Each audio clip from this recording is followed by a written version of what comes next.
The State Department of Health reported this morning 79 new COVID infections and no new fatalities.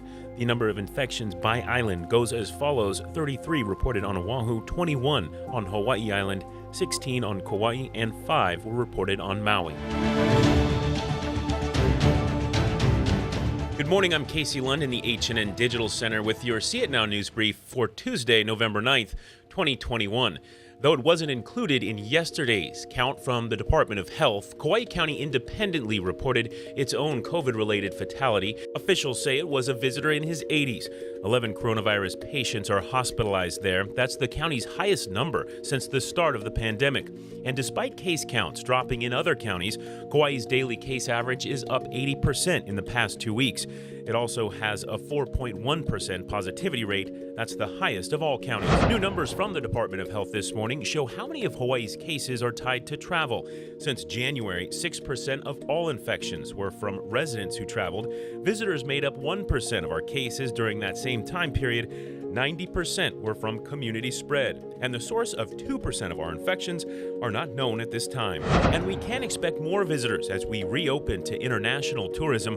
Hawaii's travel industry is gearing up. Pre-pandemic, overseas tourists accounted for over $5 billion in visitor spending. Most of that is from Japanese visitors. We won't see a rebound in that area yet.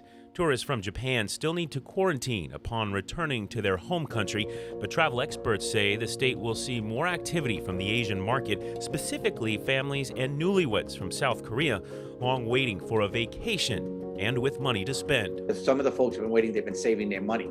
So original honeymoon was 7 days. Now it might be 12 days or 14 days. Jerry Agrusa says Hawaii's high vaccination rates, low case counts, and testing requirements are attractive to international visitors. Authorities are investigating after a man was found dead in the Alawai Canal early this morning. Officials responded to Alawai Boulevard between Seaside Avenue and Lure Street around 2:45 a.m.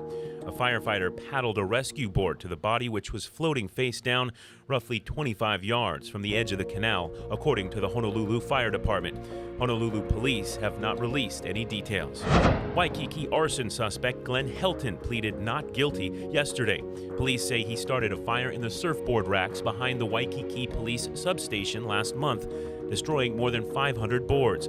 His bail is set at $70,000. All this, and starting today, the National Weather Service will be changing the way they issue weather warnings. We're going to have our Sammy Salina on that story coming up on This Is Now at noon, and your forecast as well. You can always find the latest and stay up to date at hawaiinewsnow.com and on all of our social and digital platforms.